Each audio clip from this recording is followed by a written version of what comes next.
If space is expanding, WTF is surrounding space for it to expand into. It doesn't expand into anything. Everything is just spreading apart. And what keeps it from spreading apart are sources of gravity, like stars and planets. Like, where's it all going into? What does this even mean? Put it simply, nobody knows. But maybe you'll be the astronomer that figures it out.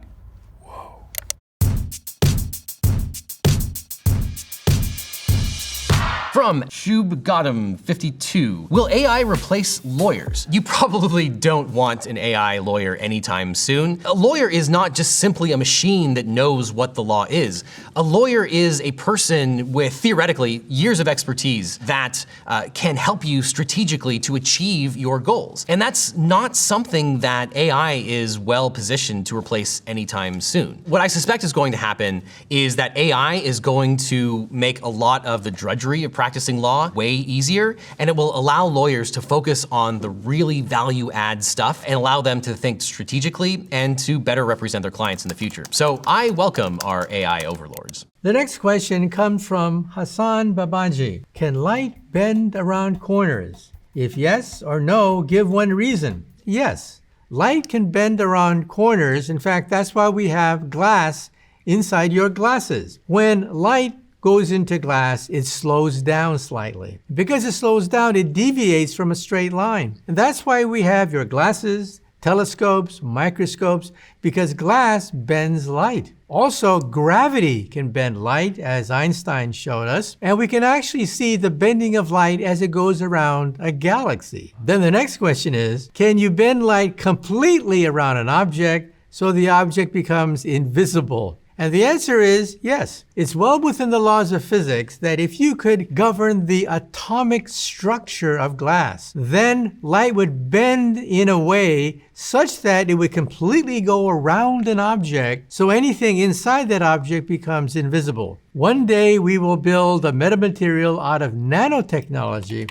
that will bend visible light so that anything inside that capsule will become invisible. Harry Potter, watch out. At Aegisolf asks, what happens when you travel faster than the speed of light? You can't.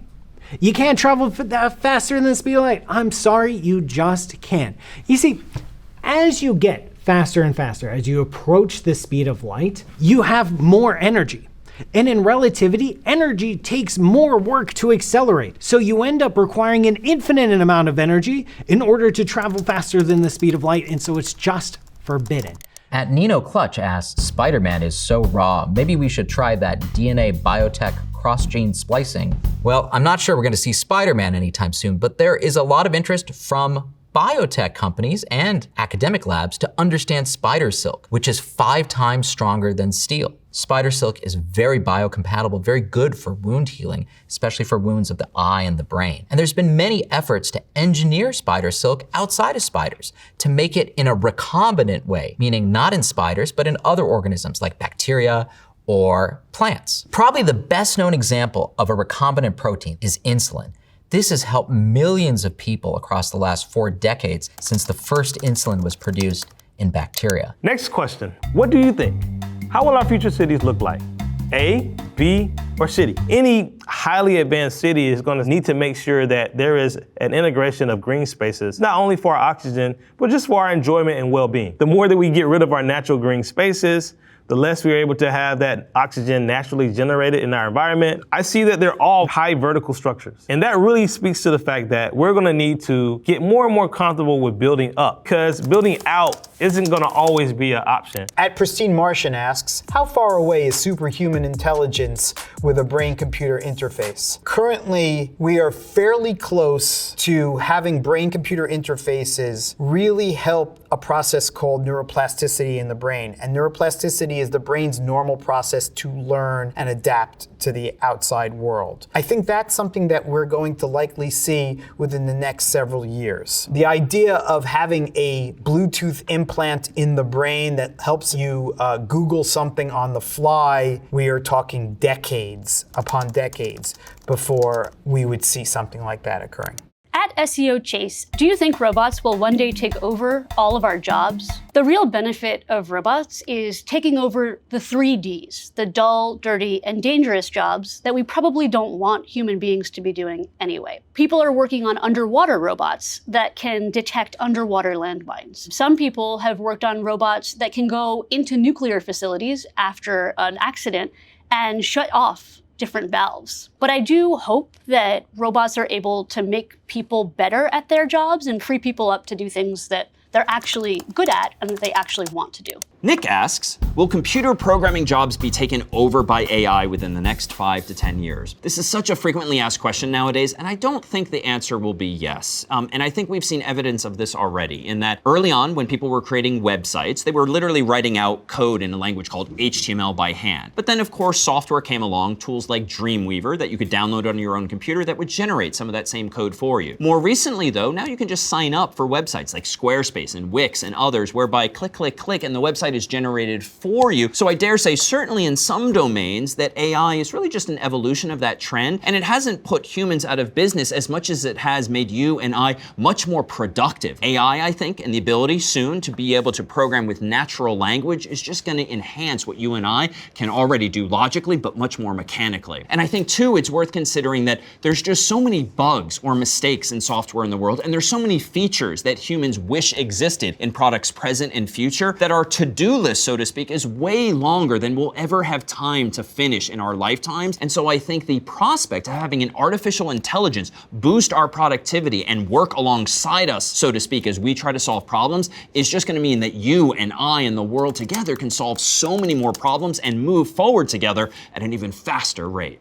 At Smokeaway asks, what is the best case scenario for AI? Well, the reason I work on AI is because I think it could revolutionize science and technology, especially biological science. Biology is really complicated. You have something like 20,000 genes, and they make something like 100,000 or a million different proteins. AI could help us make much better solutions for medicine. We have things like Alzheimer's. We've been working for 50 years. We don't have a good answer. AI could probably help us, if we had a better AI, help us figure out how the brain works. That would be awesome. AI could help us with climate change by helping us build better materials. Another case, I think, is elder care robots. So we're getting to a point where we have a lot more elderly people than young people. If we could have robots that are smart enough and trustworthy enough that they could really take care of the elderly people, I think that would be a big win. Last case is tutors. Of course, people are using ChatGPT as a tutor, but you could imagine really fantastic individualized tutoring once the systems understand the people who are learning better can help figure out, like, where are they having a problem. At Start Soul asks, how will the human species evolve? The future of our species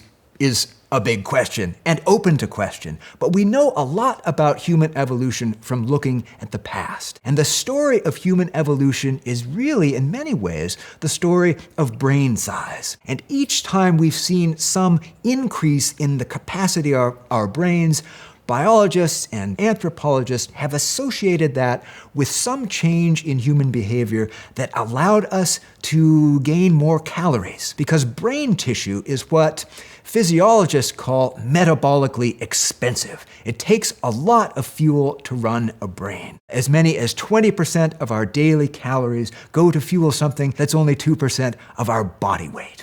So if you want a bigger brain, you're going to have more calories to run it. And we've seen that through time as our species has adopted new characteristics, new traits, new habits that have given us more to eat. Those things include tool use and social behaviors and cooking the food. So now we are at a period of time where food for many people is plentiful, calories are plentiful. One question for future biologists then will be, how did that change the human brain? At interrobang_2. Will humanity ever leave the solar system?